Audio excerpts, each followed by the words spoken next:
এই যে বড় বিল্ডিংটা দেখতে পাচ্ছেন, এটা আমার স্কুল।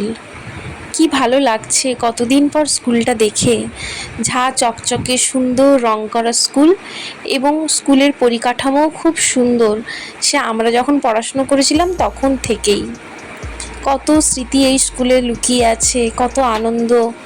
আজকে স্কুলে এসে মনে হচ্ছে সেই বান্ধবীদেরকে যদি আবার পেতাম, আবার যদি সেই স্কুল জীবনটা শুরু হতো, কতই না ভালো হতো। আর এই যে পাঠাগারটা দেখতে পাচ্ছেন, এটা আমাদের লাইব্রেরি।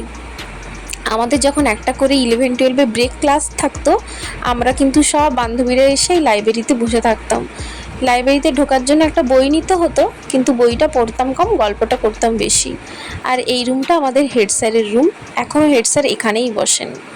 স্কুলের ভেতরে ঢুকে কত স্যার ম্যামদের সঙ্গে দেখা হলো, সবাই কত ভালো ভালো কথা বলছে। আর এই যে বড় হলটা দেখতে পাচ্ছেন, এখানটায় আমরা সবাই মিলে প্রার্থনা করতাম। সব স্যার ম্যামরা দাঁড়িয়ে থাকতেন, আমরা সব স্টুডেন্ট ক্লাস 5 থেকে 12 পর্যন্ত ছেলে মেয়ে সবাই এখানে প্রার্থনা করতাম। আজকে স্কুলে এসেছি রক্তদান করতে। তো আজকে এমনিতেই খুব শুভ একটা দিন, রথযাত্রা।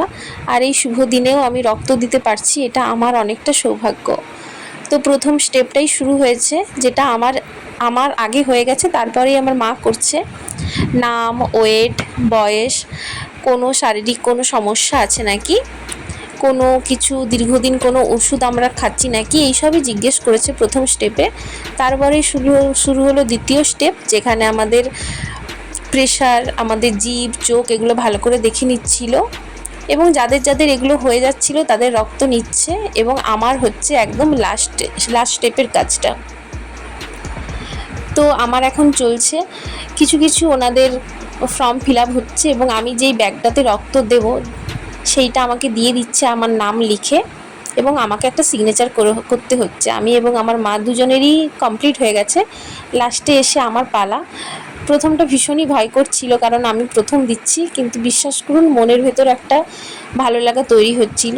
এবং বাড়ি ফেরার সময় স্কুল থেকে একটা ছোট্ট উপহার পেলাম, ডালিম গাছ। ভীষণই ভালো লাগছিল। তো টাটা সবাইকে, সবাই ভালো থাকুন, সুস্থ থাকুন।